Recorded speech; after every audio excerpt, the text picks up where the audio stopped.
Genre là, c'est comme si j'avais 12 ans, genre. C'est un centre de formation qui est gratuite, 100% agréée par l'État. Qu'on rigole chez Marlène Schiappa. Tous ceux qui veulent récupérer leur permis, vous pouvez le contacter, lui faire la demande aussi. la plupart ils achètent même plus du vrai, genre ils achètent du fake mais de la très bonne qualité. Je suis à 100% de chance de gagner de l'argent. Là on est sur du 100% illégal et celui qui a fait ça, il risque, mais 100% de chance de se faire condamner.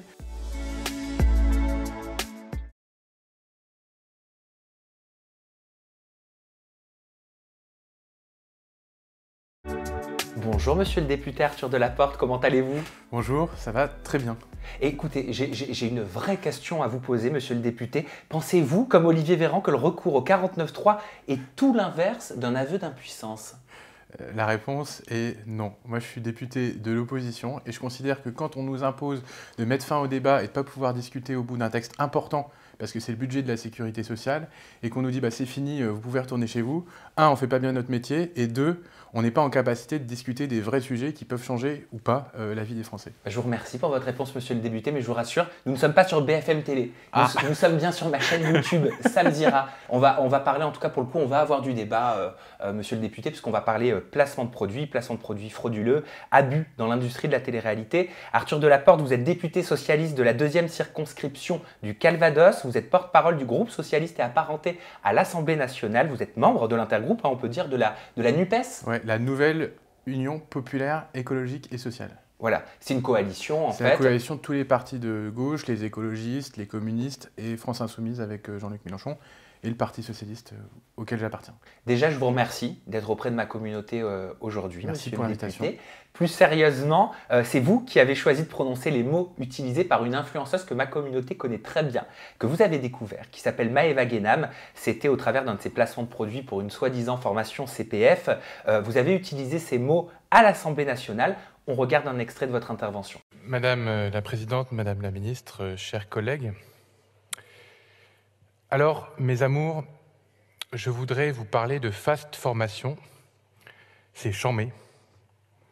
En fait, c'est des formations qui sont 100% gratuites puisqu'elles sont agréées par l'État. Et c'est des formations qui vous permettent de travailler et de gagner de l'argent. Ces mots, c'est Maëva Guénam qui les a prononcés. 3,3 millions d'abonnés sur Instagram. J'aurais pu citer Manon Tanti, 3 millions d'abonnés, Greg, 1,5, Hilary, Marc, bref, tous ces influenceurs aux millions d'abonnés qui ont fait la promotion des formations au CPF, prétendument gratuites donc, mais surtout coûteuses pour l'État, et en promettant monts et merveilles à leur issue. La réalité est souvent loin de ces mirages. Pourquoi avoir décidé d'aborder ce sujet spécifiquement à l'Assemblée nationale de cette façon-là? Alors déjà pour commencer, pour la petite histoire, j'avais pas forcément décidé de commencer mon intervention comme ça, jusqu'à une demi-heure avant de rentrer dans l'hémicycle où mon collaborateur Léopold m'a dit tiens, regarde cette vidéo, parce qu'on avait déjà discuté de la question des influenceurs et de la responsabilité des influenceurs dans la fraude au compte personnel de formation. Mais là, je vois cette vidéo et je me dis, mais c'est tellement caricatural qu'il faut qu'on en parle. Et c'est important aussi de faire rentrer cette parole-là, tellement caricaturale et en même temps tellement dangereuse, parce qu'elle produit des comportements et elle a des influences sur les gens, sur la vie des gens. Je me suis dit, c'est important que la ministre qui était là, en charge de la formation professionnelle, entende ce que disent les influenceurs et ce qu'écoutent et ce qu'entendent des millions de Français. Ça a eu de l'impact, votre discours? Quelle a été sa réaction à Madame la Ministre? Au début, un sourire, mais aussi, je pense, de manière générale, parce que finalement, il faut reconnaître la réalité. Quand on est député, on n'a pas forcément beaucoup de temps à consacrer pour naviguer sur tous les réseaux sociaux, sur Instagram. Voilà.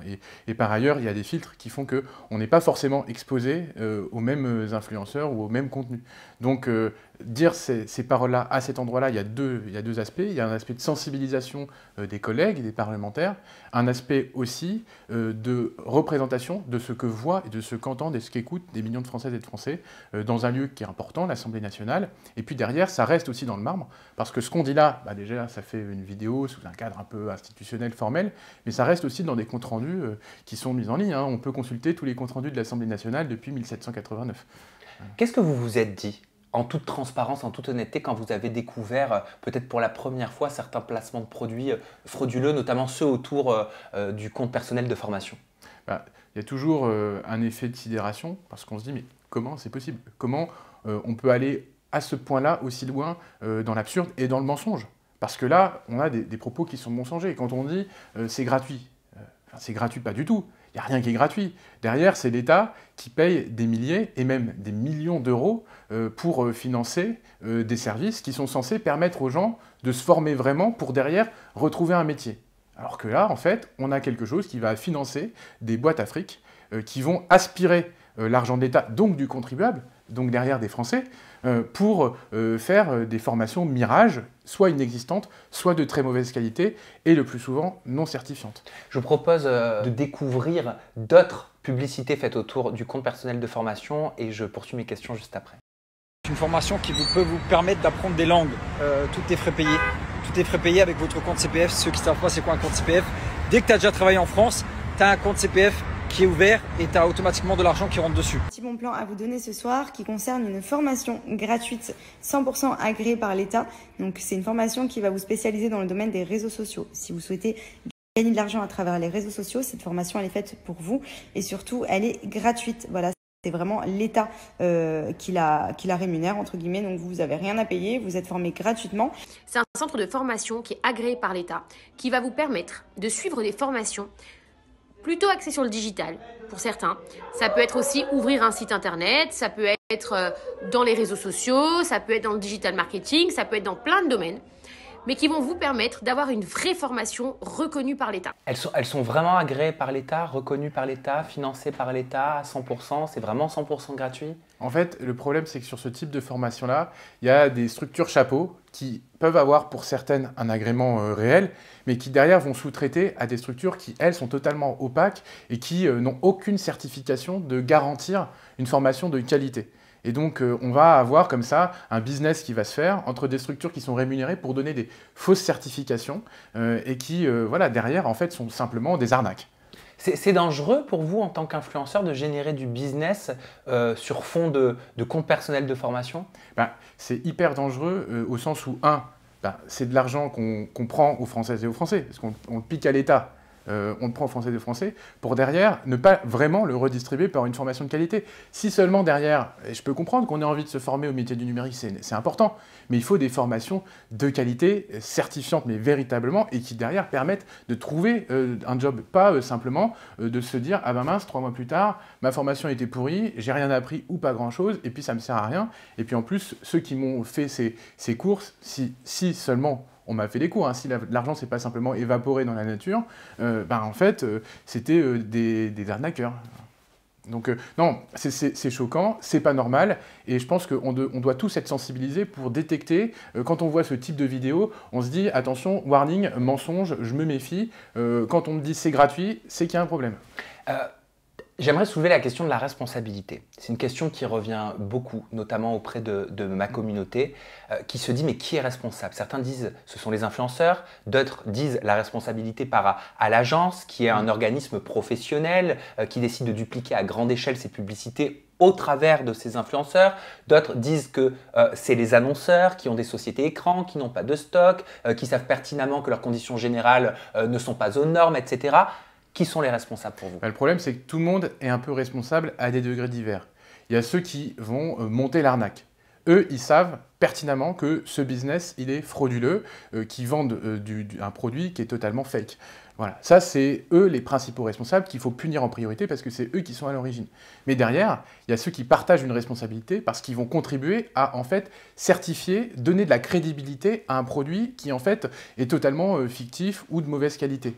Et là, du coup, il y a les agences qui vont relier et puis il y a la responsabilité finale qui est celui de l'influenceur qui va diffuser le contenu. Donc en fait, tout le monde a des degrés divers et responsables et les influenceurs ont une responsabilité première parce qu'ils savent très bien que quand ils diffusent un contenu, leur communauté, elle peut être sensible à leurs propos. Donc quand on a des millions de personnes qui nous suivent, on doit être responsable fois 1000 et on doit faire très attention au contenu qu'on diffuse. Donc ça suppose d'être bien formé, mais ça suppose aussi d'avoir une forme d'éthique parce que ça rémunère, il y a de l'argent, mais pour l'argent, on ne peut pas tout faire et on ne peut pas en fait faire qu'on trompe à la fin, sa propre communauté, c'est-à-dire les gens qui ont confiance en soi. Et là, je veux dire, la responsabilité des influenceuses et des influenceurs, mais elle est immense, immense, parce que derrière, ça peut que générer du dégoût, de la déception, et une perte de confiance dans le système de manière générale, alors que voilà, c'est pas l'effet recherché. Et donc, moi, j'appelle vraiment toutes les influenceuses et les influenceurs à vérifier que s'ils font de la pub, les contenus qu'ils diffusent, ben, c'est vraiment des contenus de qualité. Et je veux dire, même si on leur donne une fiche et un brief, parce qu'on voit qu'ils disent à peu près tous la même chose, hein, ils lisent tous le même brief, ah c'est gratuit, c'est super, vous allez devenir des génies du web. Enfin, je veux dire, il faut vraiment avoir un sens des responsabilités, surtout quand on parle à des millions de personnes. Et je sais, Sam, que vous avez un peu, même beaucoup, ce sens des responsabilités vis-à-vis des gens qui nous écoutent aujourd'hui, qui vous écoutent. Et encore quand le hashtag ad ou le hashtag sponsorisé est mis sur la publicité, parce que dans la plupart des cas, voire même des stories qu'on a vues là, qui ont déjà peut-être un caractère frauduleux, il n'y a pas ce hashtag qui est pourtant obligatoire et qui avait valu une amende de 20 000 € à Nabila par Bruno Le Maire. Ouais. En fait, le problème, c'est qu'il y a au maximum, c'était en 2020 qu'on a eu ces chiffres-là, une annonce sur 5 qui fait l'objet d'une sponsorisation où c'est marqué ad ou sponsorisé. Et par ailleurs, c'est marqué parfois en tout petit dans un hashtag ou à la toute fin de la vidéo. Moi, je pense qu'il faudrait qu'on prenne exemple sur le modèle allemand qui, pendant toute la vidéo, va mettre sponsorisé en filigrane visible. Comme ça, on sait, dès qu'on a une vidéo qui est sponsorisée, qu'elle l'est vraiment. Parce que finalement, quand à la télé, on voit une publicité, on sait que c'est une pub. C'est le moment de la pub, c'est vraiment formel. Là, la publicité, elle est dissimulée. Et donc, cette dissimulation, c'est quelque chose qui va trahir la confiance de l'interlocuteur et surtout des personnes qui regardent. Donc, il faut vraiment, vraiment mettre en avant que c'est une pub. Voilà, c'est une pub qui génère des revenus et donc que la personne qui le dit, elle n'est pas forcément neutre ou elle n'est pas forcément bienveillante parce qu'elle se fait de l'argent sur le contenu qu'elle va promouvoir. Mais il y a des règles pourtant qui sont mises en place. Je sais que Bruno Le Maire avait mis en place un site internet avec les bonnes pratiques pour les influenceurs. Donc on a déjà des exemples à suivre. Pourquoi c'est si difficile? On a l'impression que une certaine catégorie d'influenceurs ou d'agences aujourd'hui se dit qu'ils peuvent passer entre les mailles du filet, être au-dessus des lois, peut-être parce que ça parle de télé-réalité et que l'élite, entre guillemets, ne mettra pas son nez dedans parce que ce n'est pas assez généraliste. Alors, il y a 3 problèmes.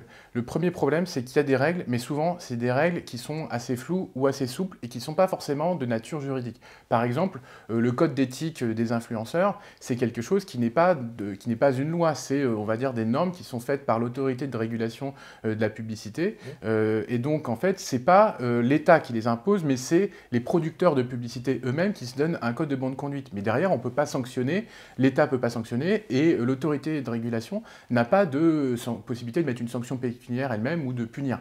Ça, c'est un premier problème. Le deuxième problème, c'est que la loi, elle n'est pas assez adaptée. On est sur un phénomène qui est très récent et donc on n'a pas assez borné ou défini juridiquement quel était le périmètre, qu'est-ce qu'on pouvait dire, qu'est-ce qu'on ne pouvait pas dire. Et là, il faut impérativement que le législateur, donc les députés comme moi, et aussi les sénateurs, se saisissent du sujet pour avancer. On a eu une première avancée avec la loi sur le compte personnel de formation qui fait qu'on n'a plus le droit de faire de la publicité au CPF sur les réseaux sociaux, comme ce qu'on a pu voir tout à l'heure. Et on peut être puni d'une amende assez lourde si on le fait mal ou si on le fait tout court. Et pourquoi il n'y a pas eu de sanction ? Pourquoi il y a Pour le coup, on a une impression d'impunité alors que tout est public, que tout est visible. Et le troisième problème, c'est donc au-delà de la question des normes floues ou de l'absence de normes, c'est la question de l'absence de moyens pour contrôler tout ça. Parce qu'on est sur quelque chose qui est un phénomène énorme. Enfin, vous voyez bien, il y a plein d'influenceurs qui se saisissent, il y a tout un business qui s'est développé autour de la publicité sur les réseaux sociaux, et malheureusement, l'État est très faiblement équipé pour contrôler. Au travers de la DGCCRF. Voilà, la DGCCRF, qui est ce qui fait le contrôle et la répression des fraudes, qui est un organisme de l'État, mais il y a à peu près 2000 agents en France pour tout le contrôle et toute la répression de toutes les fraudes. Là, on ne parle pas que de la fraude numérique. Restaurateurs, entreprises, voilà, la restauration, tous les produits contrefaits, etc., les contrôles sur pièces pour aller dans les magasins, etc. D'ailleurs, ils sont très stricts avec les restaurateurs. Voilà. Et on n'a jamais vu un restaurateur passer entre les mailles du filet quand il est épinglé. C'est-à-dire que s'il y a un client qui se fait intoxiquer, c'est le restaurateur qui prend et qui a la responsabilité. Vous pouvez avoir des contrôles sanitaires, mais voilà, vous pouvez avoir plein d'autres trucs. Mais là, en tout cas, pour la répression des fraudes, ça peut aussi être, on va chez Carrefour, parce qu'on a vu, enfin je sais pas, qu'il y avait eu des produits qui étaient en vente, qui n'étaient pas... Enfin bon, bref. Ça c'est le boulot de la DGCCRF. Mais malheureusement, avec l'arrivée du numérique, les potentialités de fraude ont été multipliées de façon très importante et les moyens n'ont pas suivi. On n'a pas, par exemple, mis des centaines d'agents, parce qu'il faudrait des centaines d'agents pour lutter contre la fraude au numérique. Et il faudrait aussi, derrière les agents de la DGCCRF, qui sont une autorité, on va dire, administrative, il faudrait aussi des policiers, il faudrait aussi des magistrats qui sont spécialisés dans ce type de domaine pour qu'on puisse aller en justice pour vraiment punir, soit par une sanction, une amende, ça la DGCCRF, elle peut en mettre une, mais plus loin, il y a la question des peines de prison. Et ça, c'est un juge. Ça, il faut des dossiers avec des policiers, des enquêteurs numériques très spécialisés. Il y a des enquêtes qui sont ouvertes. Il y en a qui sont il y a des enquêtes qui sont ouvertes, mais il n'y en a pas beaucoup par rapport au nombre d'enquêtes potentielles qui seraient ouvrables, on va dire. Et là, ça demande deux choses. Ça demande des signalements importants. Et donc, je vais rappeler qu'il y a quand même un site internet qui est signal.conso.gouv.fr, signal.conso.gouv.fr, qui a été ouvert et qui permet en fait de signaler des actes frauduleux pour transmettre à l'État. Et donc ça, c'est très important de diffuser ce site internet, parce qu'il y a un certain nombre de sites où on peut partager les fraudes, mais il faut vraiment aller sur le site officiel, public et de l'État, parce que ce site, il est géré par la DGCCRF, et derrière, quand il y a des signalements qui remontent, eh ben, ils sont traités. Mais il faut plus de moyens. Il faut plus de moyens pour visibiliser aussi ce site internet, et l'émission aujourd'hui, elle peut contribuer, celles et ceux qui ont subi une fraude ou une pratique de dropshipping ou je sais pas quoi, qui estimeraient que c'est pas normal, il faut qu'ils aillent sur ce site pour le dénoncer. Et je le pousse notamment sur mon talk show AJA au jour d'aujourd'hui, signal.conso.gouv.fr. Mais qu'est-ce qu'on pourrait dire aujourd'hui aux consommateurs, ceux qui sont abusés pour la plupart et qui se disent « mais je le fais, mais j'ai l'impression que ça ne marche pas, j'ai l'impression que ça ne fait rien, j'ai l'impression que ça n'avance pas ». Ouais, ça, c'est un vrai sujet. C'est qu'en France, aujourd'hui, la justice, elle manque de moyens. La justice manque de moyens. C'est une réalité. En tant que député de l'opposition, on passe notre temps à dire au gouvernement, mais allez-y, recrutez encore plus de juges, recrutez des policiers pour faire des enquêtes. Parce que oui, il faut des policiers sur le terrain, mais il faut aussi ce qu'on appelle des officiers de police judiciaire pour mener des enquêtes complexes qui peuvent faire des réquisitions auprès des opérateurs numériques, par exemple, pour avoir les identités des personnes qui se cachent derrière. Parce que derrière, c'est des systèmes opaques, internationaux, très compliqués en fait, à démêler. Et donc, il faut vraiment avoir des services d'enquête, même des techniciens informatiques spécialistes du numérique. Parce que là, on a des besoins de compétences très importants et donc il faut qu'on investisse et qu'on recrute massivement des enquêteurs pour lutter contre la fraude en ligne, qui est un phénomène, évidemment, qui se développe de manière exponentielle. Et on peut comprendre aussi, et je vais vous poser la question, monsieur le député Arthur Delaporte, si vous comprenez qu'un consommateur puisse se dire « mais à quoi ça sert que je fasse un signalement quand je vois que des candidates de télé-réalité ou influenceuses que je suis sont reçues au ministère de l'Intérieur, par exemple, aussi ?» La question peut être soulevée. Il y a en effet la question de l'exemple. Alors, il y a un exemple qui est celui de Nabila, qui a été condamné à 20 000 € d'amende pour avoir fait une promotion délictuelle. Bon, ça, c'est un exemple. Mais il faudrait qu'il y en ait concernant la crypto, le Bitcoin. Plus. Voilà, sur du Bitcoin, où elle faisait de la pub pour le Bitcoin et disait « attention, vous allez devenir riche comme ça ». Ça, c'est pas possible. Mais c'est déjà interdit.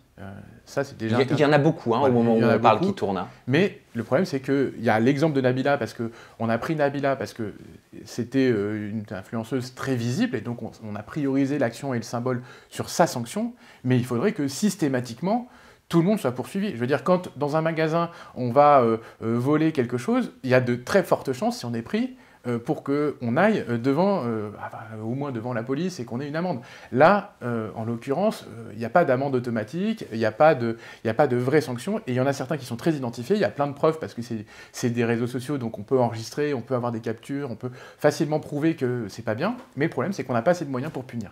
Premier problème. Deuxième problème, vous évoquiez l'exemple que donnent les pouvoirs publics là-dessus. Et c'est vrai que quand Marlène Schiappa, elle reçoit au ministère des influenceuses, on se dit, attendez, on croit rêver. Qu'on rigole chez Marlène Schiappa. Tu veux des cocktails? Eh ben, y en a pas. C'est bien qu'elle se rende compte que pour les pouvoirs publics, les responsables politiques, on ne peut pas vivre dans une bulle totalement déconnectée et qu'il faut évidemment entretenir des liens avec les personnes qui sont les plus visibles sur les réseaux sociaux et qui ont justement une responsabilité pour diffuser certains contenus.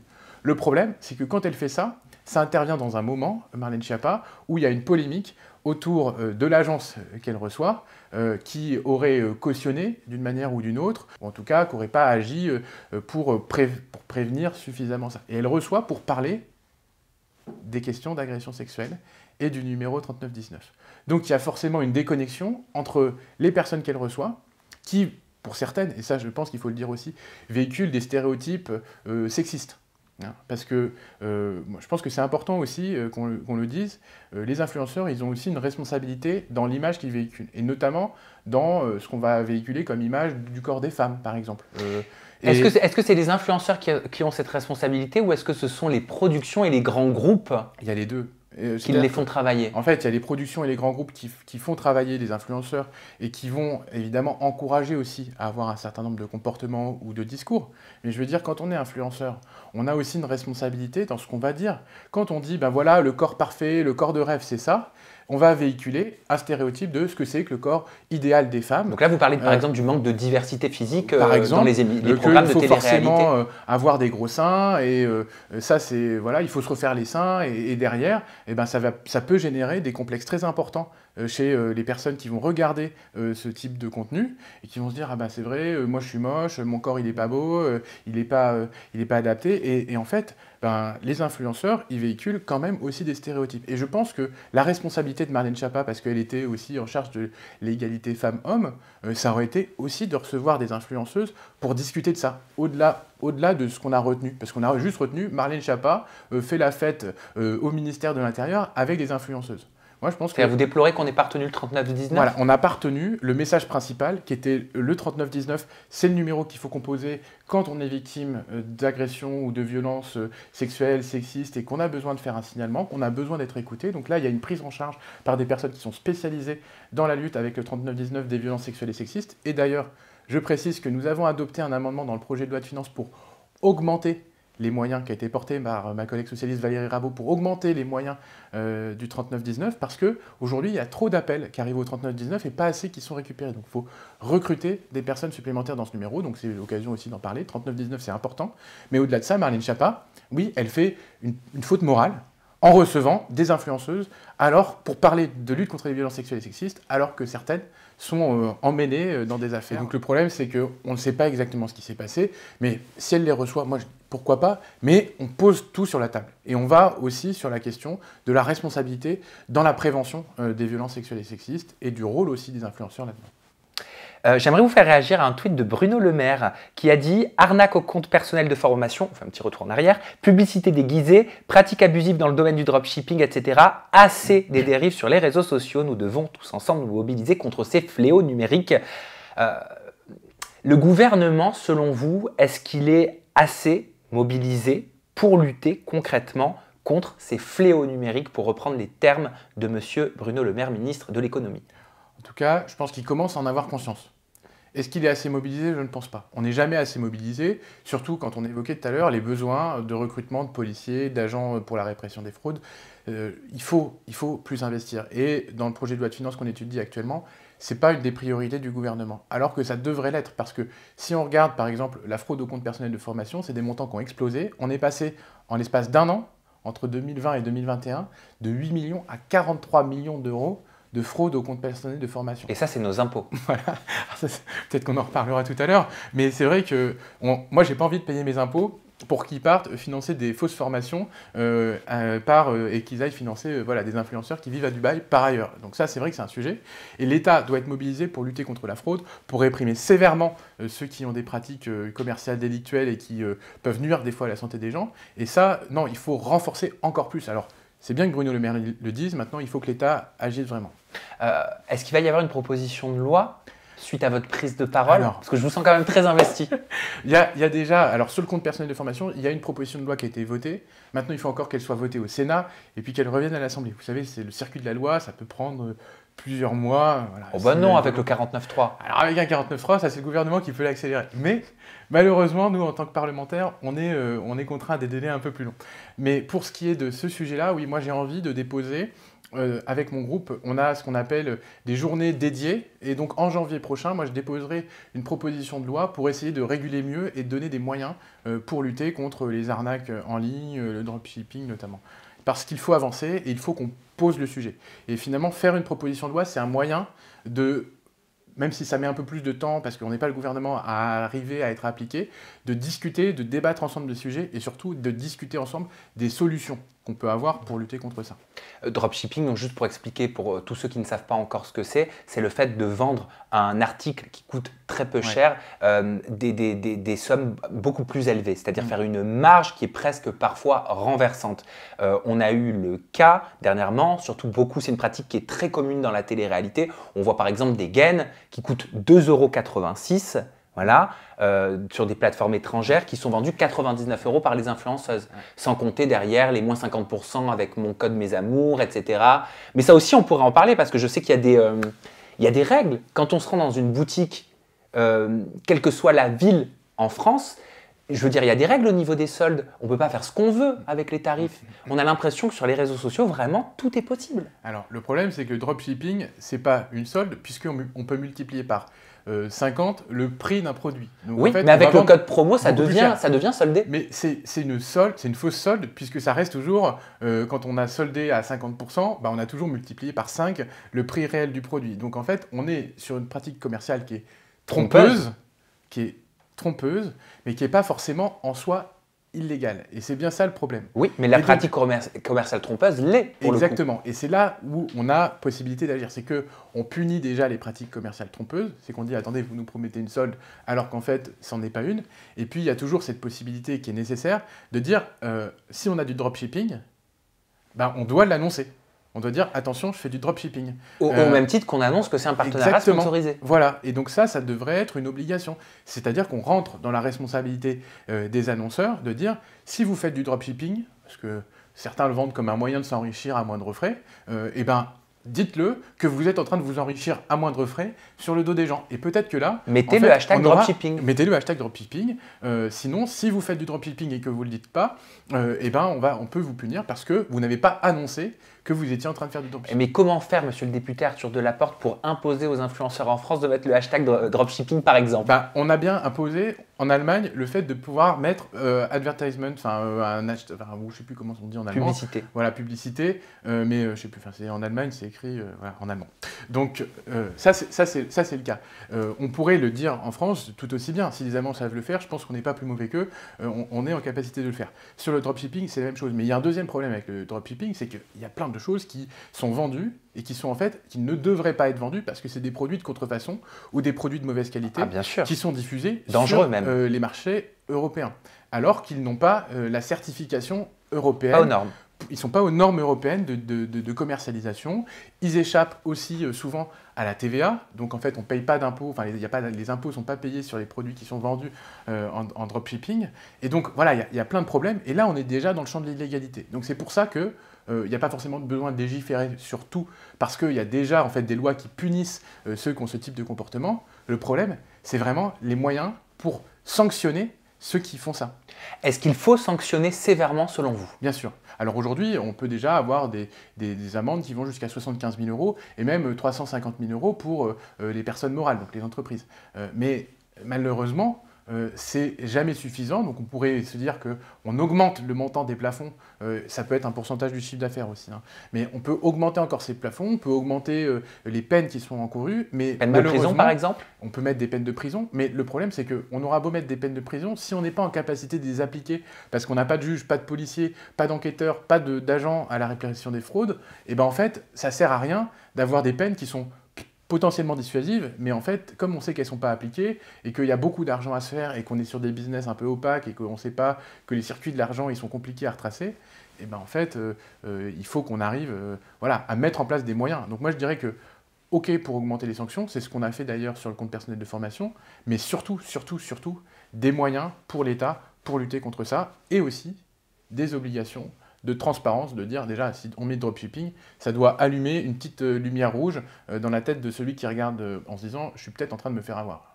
Est-ce qu'il faut faire ce qu'on fait? Est-ce qu'il faut en parler? Est-ce qu'il faut que je continue à faire les placements déplacés sur Aja pour le petit jeu de mots, vous l'aurez noté? Est-ce que les blogueurs, les lanceurs d'alerte, je pense par exemple à Audrey Chipot du compte Vos Stars en réalité que j'avais reçu également, est-ce qu'il faut continuer à en parler? Je pense que c'est important parce qu'aujourd'hui, il y a encore des gens qui se font arnaquer. tant qu'il y aura des gens qui se font arnaquer, il faut qu'on continue à porter le message. Donc c'est pour ça qu'on le fait à l'Assemblée nationale, c'est pour ça qu'on le fait dans des émissions sur YouTube, etc. C'est pour dire, attention, il y a des arnaqueurs, ils sont néfastes, ils sont toxiques, ils vous piquent de l'argent, tout simplement, ils vous volent. Des fois, ils vous vendent des choses qui n'arrivent pas chez vous. Souvent, le plus souvent, ils vous vendent des choses que vous ne recevez jamais, mais vous avez payé. Parfois, vous les recevez, mais vous vous rendez compte que c'est des produits défectueux. Mais vous pouvez avoir honte aussi d'avoir commandé ça. Vous pouvez avoir honte d'avoir recouru à une formation qui n'en est pas une. Vous allez un peu, voilà, vous n'allez pas forcément dire, attention, moi je voulais devenir une star des réseaux sociaux et j'ai une formation qui était pourrie. Parce que, bah ouais, vous n'allez pas dire ça à votre copain, ou voilà, vous êtes fait arnaquer. Et bien en fait, il faut que la honte, elle change de camp. Oui, vous êtes fait arnaquer. Non, c'est pas grave, c'est pas grave. Enfin si, c'est grave parce que vous avez payé, parce que vous avez votre peau qui, à suite à une mauvaise gomme, elle est défoncée, parce que voilà, vous avez des conséquences sur vous, mais il n'y a pas de honte à avoir. Ça arrive, on s'est fait berner, et ben on diffuse le message, on s'est fait berner et on en parle autour de nous pour que ça n'arrive pas à d'autres. Et l'enjeu, c'est vraiment de se dire comment on fait pour que ça n'arrive pas à d'autres et surtout comment on fait pour que ça n'arrive plus. Les grandes boîtes de production qui éditent ces émissions de télé-réalité, je pense par exemple, j'en sais rien moi, Endemol, Banijé Productions, Satisfaction Group, etc. Je vais penser à Stéphane Courby, je vais penser à Arthur. Est-ce qu'ils ont leur responsabilité là-dedans? Arthur, c'est pas moi, hein, je précise. Hein. Non, c'est pas. C'est Arthur, l'animateur. Est-ce qu'ils ont quelque part leur responsabilité pour ne citer qu'eux, sachant que c'est eux qui mettent en avant, au travers des boîtes de production et des filiales qu'ils ont, les candidats télé-réalité et influenceurs qui sont mis à l'antenne à des heures de grande écoute dans des émissions dites familiales, sur des chaînes dites familiales, monsieur le député Arthur Delaporte. Ce qui est sûr, c'est qu'aujourd'hui, il y a un écosystème qui s'entretient où les grandes boîtes de production vont aussi avoir des agences qui gèrent la carrière des stars de la télé-réalité une fois qu'elles sont sorties de l'émission, et notamment qui leur donnent la possibilité de faire du placement de produits. Donc ça, c'est un système voilà, qui fonctionne, qui vit à la fois sur le business de la pub TV, parce que c'est ça, hein, finalement, les émissions de télé-réalité, c'est la pub à la télé, et sur la pub que les influenceurs vont gagner une fois qu'ils seront sortis de ce système de la télé-réalité. Donc c'est un système qui est totalement néfaste, et par ailleurs, sur lequel il faudrait qu'on sensibilise un peu plus. C'est-à-dire qu'on pourrait fixer des obligations à ces sociétés-là, notamment de formation. Parce que finalement, au-delà de la question des stéréotypes qu'elles diffusent et qu'on évoquait tout à l'heure, il y a la question de comment on forme les stars de la télé-réalité qui vont la plupart du temps devenir des influenceurs, parce que c'est comme ça qu'ils se convertissent, mais comment on les forme à devenir des influenceurs éthiques, vertueux. Parce que oui, on peut dire que on peut gagner de l'argent sur les réseaux sociaux. Je ne veux pas dire que c'est pas possible. Je veux dire, on peut en gagner, mais on peut bien en gagner. Bien sûr, et c'est un vrai métier. Voilà, c'est un métier. C'est un métier, mais qui doit être encadré, qui doit faire l'objet d'une formation. Et donc, on pourrait se dire que, voilà, quand on rentre dans la logique d'une télé-réalité, quand on rentre dans ce système, on doit obligatoirement s'assurer que les personnes qui sont dedans sont bien formées et reçoivent des consignes pour dire « Attention, le jour où vous sortez, si vous faites de la promotion du dropshipping, vous encourez telle amende. Si vous faites de la promotion pour tel type de contenu, en fait, c'est simplement illégal. Voilà. Et ne faites pas semblant de découvrir a posteriori que je savais pas que c'était mais pourtant, interdit. ça fait plusieurs années qu'on voit toutes ces illégalités sur les réseaux sociaux. Oui. Est-ce que c'est pas normal de se dire que c'est cautionné par les grands groupes et par les grandes têtes pensantes et dirigeantes au-dessus? Bien sûr que c'est cautionné, bien sûr qu'ils le savent, et finalement, aujourd'hui, la honte et la peur, est-ce qu'ils sont protégés, ces gens-là? Elle doit changer de camp. Est-ce qu'ils sont protégés, ces gens-là? Comment on fait? Alors, je ne pense pas qu'ils soient protégés plus que ça, même si ils ont des réseaux importants et donc des capacités d'influence, etc. Ça, c'est sûr. Mais nous, ce qu'on doit dire, c'est vous êtes responsable et vous devez former, et si vous encouragez des comportements qui sont illégaux, vous devez être puni. Voilà. Il faut de la répression contre ceux qui dévient. Alors, je ne pense pas que Arthur ait lui-même encouragé au dropshipping illégal. Si c'était le cas, il devrait être puni. Mais si s'il y a une boîte qui est possédée par ces sociétés qui a encouragé, alors la société peut avoir des sanctions. Je cite Arthur par rapport à l'agence WeEvent ou Stéphane Courby par rapport à Banijay et Shona Event. Exactement. Et donc là, ce n'est pas eux personnellement qui doivent être punis, mais c'est leur société qui doit être sanctionnée. Et si on se rend compte qu'une société a trop de pratiques qui sont contestées, et bien derrière, on peut tout simplement, et c'est dans le droit aujourd'hui, avoir des interdictions d'exercer, à la fois pour les influenceurs, mais on peut aussi punir une société si elle va trop loin ou si on se rend compte qu'elle encourage beaucoup trop et qu'elle n'a pas mis en place des mécanismes de régulation. Et donc ce qu'il faut, c'est que aussi le changement de regard, il vienne de la part des téléspectateurs et aussi du public au sens large et des followers. C'est qu'on se dit, attention, ce que tu fais, c'est pas bien, et qu'il y ait un changement de comportement qui vienne aussi des influenceurs, parce qu'ils se rendent compte que leur public a des attentes spécifiques, et des attentes notamment de bon comportement. Et donc, il y a les deux. Il y a à la fois la répression, et puis, il y a l'attente du public, et on sait très bien que ça joue aussi pour faire changer les comportements. Ça pourrait être intéressant, je ne sais pas moi, de convoquer ces grands dirigeants, de parler avec eux comme vous le faites, comme on est en train de le faire en fait. Juste d'échanger, je trouve ça hyper important. Mais pour tout vous dire, moi, si donc je dépose cette loi en janvier prochain, je ferai des auditions, donc je les inviterai à venir, après ils ne pourront pas venir, hein, mais à l'Assemblée nationale, pour discuter des différents sujets, parce que oui, en effet, c'est un sujet, et il faut qu'on en parle. On ne peut pas arrêter de rester, il faut arrêter de rester comme ça, à faire comme s'il n'y avait pas de problème. Oui, il y a un problème. Oui, ce problème a des conséquences graves sur la vie, sur la santé des gens. Il y a des gens qui se retrouvent à perdre énormément d'argent. Enfin bref, c'est grave. On ne va pas parler du Bitcoin, on ne va pas parler des placements financiers, on ne va pas parler de la crypto-monnaie. Voilà. Et pour le coup, moi je pense qu'il faut qu'on interdise certains types de placement de produits. Il faut qu'on interdise, par exemple, le placement de produits sur les bitcoins ou sur tout ce qui est paris en ligne, sur tout ce qui est, je sais pas moi, par exemple, Kim Kardashian a reçu une grosse amende aux États-Unis paris, par rapport à ça. Services bancaires, bref, tout ça, c'est quand même des sujets qui font qu'il y a des gens qui vont perdre toutes leurs économies et qui se retrouvent, comme dans les paris, à toujours mettre plus parce qu'ils sont persuadés qu'ils vont se retrouver une santé financière. C'est pas vrai. Ces choses-là, on perd de l'argent, on ne gagne pas d'argent. Parce que les influenceurs, et j'ai une vidéo d'ailleurs, on entend c'est 100% gagnant, vous allez à 100% vous faire d'argent. On peut regarder peut-être, je crois qu'il y a eu un placement de produit qui a été fait d'un candidat de télé-réalité, il n'est pas le seul. Salut à tous, il est enfin l'heure que je vous parle de mon fameux projet. Mais avant toute chose, je vais vous dire quelque chose de très important qu'il va falloir que tu comprennes bien. C'est pas l'argent que tu vas gagner ou que tu pourrais gagner avec nous. C'est l'argent que tu es en train de perdre à l'heure où tu regardes cette vidéo et que tu vas continuer de perdre toute l'année si tu ne nous rejoins pas. Car ce que je te propose, c'est à la portée de tout le monde. C'est un investissement passif. Il suffit d'avoir 18 ans et 15 minutes devant toi. Et dès que tu auras lancé ce processus qui durera seulement 15 minutes, tu n'auras plus qu'un seul truc à faire, c'est encaisser passivement ton argent. La promesse que je peux te faire droit dans les yeux, c'est que tu as 100% de chance, je répète, je le redis, tu as 100% de chance de gagner de l'argent tous les mois avec moi. Vous auriez pu prononcer ce discours à l'Assemblée nationale aussi.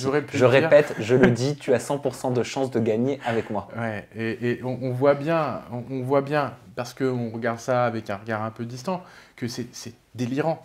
Parce que évidemment que quand on place de l'argent, on a aussi 100% de chance de tout perdre. Bien sûr, et la prévention est importante dans ce genre de placement financier aussi. Malheureusement, il y en a qui se font avoir. Et ce que je dis, c'est ceux qui se font avoir ne doivent pas avoir honte, mais doivent signaler tous ces contenus. Et là, on est sur du 100% illégal, et celui qui a fait ça, il risque 100% de chance de se faire condamner. Le problème, c'est qu'il faut qu'il y ait une procédure qui soit lancée, et il faut que, ça peut prendre un peu de temps, et pendant ce temps-là, il a le temps d'avoir des condamnations. Donc il y a aussi une responsabilité des diffuseurs, des plateformes. Et il faudrait pouvoir signaler... Donc Instagram, TikTok, Twitter, etc. Voilà, il faudrait qu'on ait des possibilités de signaler, il y en a déjà, mais plus rapidement pour faire retirer la mise en ligne de ces contenus qui sont délictuels, parce que là, on est manifestement délictuel. Donc voilà, il faut qu'on arrive à aussi convaincre les plateformes d'être plus réactives là-dessus, parce que finalement, il y a des plateformes qui se font aussi de l'argent grâce au marketplace, même si le commerce n'est pas toujours légal. Donc voilà, mais il y a un travail qui est fait. Mais il faut continuer à approfondir cette capacité pour les individus de faire retirer des contenus des plateformes quand on observe, parce que c'est vrai qu'on ne peut pas mettre un policier derrière chaque compte Instagram, mais on peut faire que les internautes deviennent eux-mêmes des vigies en fait, et des relais pour dire attention, là il se passe quelque chose, et qu'on aille sur le signal.conso.gouv.fr pour dire voilà, là j'ai vu un contenu qui ne va pas, il faut le punir. Maintenant, sur ça devrait être même pas, on va dire, cadenassé, verrouillé, mais ça devrait être totalement interdit. Voilà. Il ne faut pas réguler ça, il faut l'interdire. Comme il faut interdire, par exemple, à mon sens, le placement de produits sur de la chirurgie esthétique. Ah oui, la chirurgie esthétique. Produit la chirurgie esthétique, la médecine esthétique. Voilà. J'ai fait une grande enquête en plus là-dessus où j'ai découvert qu'en appelant certaines cliniques de chirurgie esthétique à Paris, le consommateur peut avoir moins 20% sur la médecine esthétique ou moins 10% sur les opérations lourdes. Je l'avais diffusé dans une de mes émissions et je vous propose de vous faire réagir à une vidéo d'un placement autour de... Enfin, c'est pas un placement. Certains diront même que c'est pas de la publicité directe de chirurgie esthétique, mais regardez, ça avait fait réagir. J'ai fait des machines en fait au niveau de mon vagin, genre de la radiofréquence et c'est quoi l'autre? La mésothérapie. Sans injection. Sans injection et en fait ça rajeunit le vagin, genre c'est trop bien, il fait vraiment plein de choses. Et puis l'injection d'acide hyaluronique sur... Parce que moi genre je trouve que c'est super important d'avoir un beau vagin. Genre moi j'ai de la chance, j'ai vraiment un beau vagin, genre j'ai pas les lèvres ou quoi qui dépassent, mais il faut l'entretenir et mon docteur c'est le meilleur pour ça. Du coup c'est trop bien, genre là c'est comme si j'avais 12 ans genre. Pour avoir le plus beau des vagins tout neuf hihi, 06 4 par SMS. Voilà, alors certaines disent que c'est pas de la promotion de la chirurgie esthétique parce qu'elles disent ne pas être rémunérées pour ça. D'autres disent qu'à partir du moment où il y a une ristourne qui est faite sur l'acte ou si l'acte a été gratuit en échange, on est quand même dans du placement de produit. Bien sûr, il y a une rémunération même indirecte. Si le chirurgien dit ben voilà, je te fais un rabais à toi, en fait elle a un gain parce que l'opération coûte cher. Et par ailleurs, au-delà de ça, pourquoi il faut interdire ? Pas simplement parce qu'il y a eu un geste commercial ou une pratique commerciale indirecte, mais parce que c'est dangereux. Parce que ça véhicule aussi des... Enfin, combien de filles vont se dire « Ah bah ouais, il faut avoir un vagin de 12 ans, il faut avoir des lèvres régulières, ou voilà. » Mais enfin, c'est n'importe quoi. On diffuse aussi des stéréotypes et des gens qui vont dire « Ah bah ouais, mon vagin, il va pas bien, il est pas bien, il faut absolument que je me fasse mes chirurgies esthétiques. » Enfin, en fait, vous voyez derrière. Le problème, c'est surtout ce que ça a comme conséquence sur les perceptions qu'on a de son propre corps et ça peut avoir des effets désastreux sur la sexualité et sur l'éducation et la sexualité des gens. Et ça, on parle de la question d'une vaginoplastie ou je sais pas exactement l'opération qui est derrière tout ça. Donc ça devrait être vraiment interdit. Alors Marlène Schiappa avait saisi l'ordre des gynécologues suite à cette story, mais pourquoi aucune sanction derrière? En tout cas, aucune sanction connue. Eh bien là, pour le coup, il aurait dû y en avoir une et il y aurait dû aussi y avoir des actions pénales parce que là, on incite à des comportements qui sont dangereux et quand on sait qu'il y a des mineurs qui regardent ce type de contenu, bien moi je suis scandalisé. Je suis scandalisé parce que en fait, on va parler à des enfants dont on sait très bien qu'ils ne sont pas en capacité d'être totalement non plus libres et ça va les influencer. D'ailleurs, on dit des influenceurs, c'est pas pour rien, parce que ils ont une responsabilité. Donc non, tout ce qui incite tout ce qui véhicule des stéréotypes sexistes, sexuels, ça doit être, si dans ce cas-là, des comportements dangereux en plus, parce que on sait très bien que ça ne marche pas à tous les coups, qu'on a vu des opérations de chirurgie esthétique où ça allait détruire le corps des femmes qui ont eu recours à... Parce qu'encore une fois, il n'y a pas de prévention qui est faite. Il n'y a pas de prévention, mais moi je pense qu'il faut, sur ces sujets-là, il faut aller sur une interdiction. Mais comment on fait quand l'influenceuse en question ou les influenceurs en question habitent à Dubaï? Alors, il y a plusieurs sujets. Il y a le sujet de l'impôt, et il y a le sujet de poursuivre pénalement. Il s'avère qu'ils habitent à Dubaï, mais ils ont des contrats qui sont français. Et puis, on peut poursuivre pénalement des gens quand ils ont la nationalité française, même s'ils ont commis des crimes à l'extérieur. Vous voyez, donc, on peut toujours avoir la capacité c'est des crimes à l'intérieur, mais qui ont une influence à l'extérieur, mais qui ont une influence à l'intérieur du pays, on peut toujours les poursuivre. Donc ça, c'est possible. Mais le problème, c'est qu'encore une fois, il faut des moyens. Il faut des moyens pour la justice. Et le deuxième sujet, là on s'éloigne un peu de... ils sont à Dubaï, ils promeuvent des comportements qui ne sont pas les bons, mais il y a le sujet de la fiscalité. Parce que pourquoi ils sont à Dubaï? C'est parce qu'ils ne veulent pas payer d'impôts. Eh ben, je vous propose de regarder un extrait vidéo et je vous pose mes questions juste après. Aujourd'hui, je vais le dire, je pars vivre à Dubaï, mais c'est très simple, c'est purement fiscal. Assez rare d'entendre ça. J'ai cru que tu allais me parler d'insécurité. Non, c'est... Moi, je pense à moi et je pense à mon futur et je sais que la télé, c'est quelque chose d'assez éphémère. Bon, après, j'ai d'autres projets, mais je me dis, pars à Dubaï, économise, tu ne payes pas d'impôts. Puis moi, je me vois pas payer, par exemple, 70% de mon salaire à l'État ou à des gens, par exemple, qui Et puis, je sais pas, c'est personnel. Moi, je mens pas, j'aime pas mentir. Bon, pour le coup, c'est un discours complètement assumé, qui n'est pas celui qu'on a l'habitude d'entendre. Et depuis, puisque c'est important de mettre le contexte, Kéline a quitté Dubaï. Elle n'était pas résidente fiscale dubaïote, donc elle m'a expliqué par la suite que ses impôts, elle les a quand même payés en France. Mais vendre en France, auprès des Français, vivre à Dubaï, ne pas contribuer aux redistributions, l'exemple que ces influenceurs donnent, est-ce que c'est un exemple à suivre? Bien sûr que non. Pour la jeunesse? Bien sûr que non. Pourquoi? Le premier, c'est que oui, payer des impôts, c'est déjà pas 70%, enfin, faut arrêter de raconter n'importe quoi, mais oui, on paye beaucoup d'impôts quand on est très riche. Et quand on se fait des millions d'euros sur l'argent des Françaises et des Français, parce qu'en fait, c'est eux qui sont la communauté, et ben c'est normal, en fait, qu'on paye aussi, qu'on redistribue aux Françaises et aux Français une partie de ce qu'ils nous ont apporté, parce que c'est eux qui nous ont enrichis. Et à quoi ça sert l'impôt? Ça sert à avoir un système de protection sociale. Donc quand on a des problèmes et qu'on habite à Dubaï, quand il y en a qui accouchent, où est-ce qu'elles vont accoucher? En France.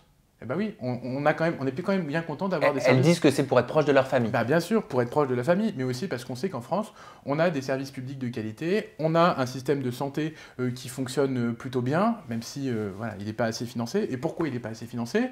Parce qu'il y en a certains, notamment, qui font de l'exil fiscal, de l'évasion fiscale. On est dans de l'exil fiscal?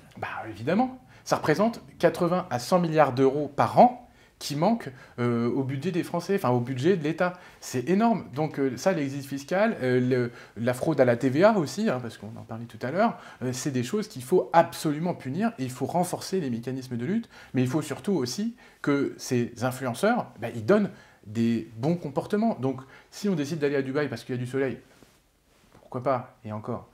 Mais si on est à Dubaï, on paye ses impôts en France parce qu'on fait son argent en France. Donc oui, il faut qu'on arrive à aller chercher l'argent, et notamment même ceux qui sont à Dubaï, qu'on arrive à voir comment on arrive à les imposer. C'est en projet, et c'est en ça, discussion? on a déposé avec un collègue qui s'appelle Gérard Le Seul un amendement dans le projet de loi de finances pour faire en sorte que ceux qui gagnent le plus d'argent à l'étranger, on puisse leur faire payer des impôts. Alors attention, c'est un projet, rien ne dit qu'il sera accepté par le gouvernement. Bien sûr, mais ça soulève la question des intérêts économiques quand on va en France. Quand on travaille les entreprises françaises. On veut poser la question.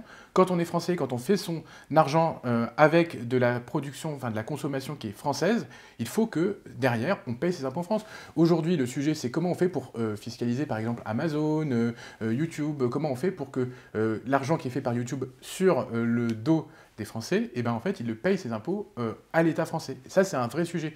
On travaille. Il y avait le problème avec Starbucks aussi, je me souviens. Starbucks, etc. Il y a toutes ces multinationales du numérique qui ne payaient pas d'impôts en France. Et là, l'enjeu, c'est de voir comment on arrive, avec des mécanismes notamment européens, mais français aussi, à faire en sorte qu'ils payent leurs impôts là où ils font leurs bénéfices, là où ils font leur chiffre d'affaires. Donc oui, ça doit être la même règle pour les influenceurs. C'est pas parce qu'ils habitent à Dubaï qu'ils font pas leur chiffre d'affaires sur la France. Et donc ça, il faut qu'on arrive à le calculer, à le montrer. Et donc ça passe aussi par une fiscalisation des réseaux sociaux plus importante. Mais ça, c'est plein de chantiers qui sont ouverts, sur lesquels on travaille en ce moment. Il y a beaucoup de blocages parce que c'est évidemment des intérêts économiques énormes, parce que aussi c'est très compliqué d'arriver à réguler, à dire quelle est la part qui est faite sur le sol français, parce que voilà, c'est du numérique. Donc, mais globalement, nous on sait que l'objectif, c'est de taxer la richesse qui est faite en France. Parce que derrière, il faut redistribuer, il faut qu'on soutienne le système de santé, il faut qu'on soutienne la police. Si on veut recruter des magistrats, si on veut recruter des agents pour la répression des fraudes,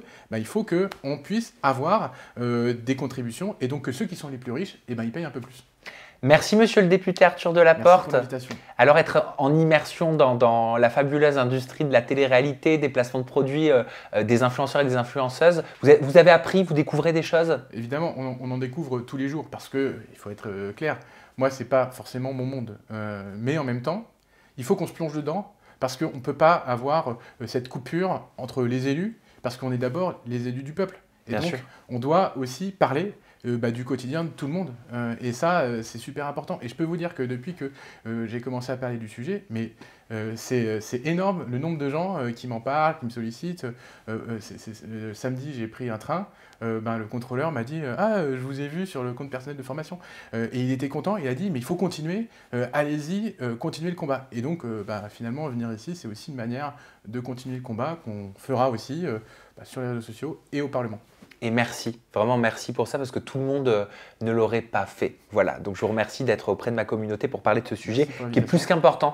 Monsieur le député Arthur Delaporte, on peut vous retrouver sur votre compte Instagram, c'est Arthur Delaporte. Votre compte TikTok, c'est Arthur Delaporte 14. Et votre compte Twitter, c'est Arthur Delaporte. Je vous remercie. Vous, à la maison, prenez soin de vous. On retient le site que vous nous avez communiqué. Je vous laisse le redire. signal.conso.gouv.fr. Voilà, hyper important si vous voyez un placement de produit que vous souhaitez porter à la connaissance du gouvernement. Voilà, à signaler tout simplement. On se retrouve très bientôt. Je vous embrasse. Bye bye.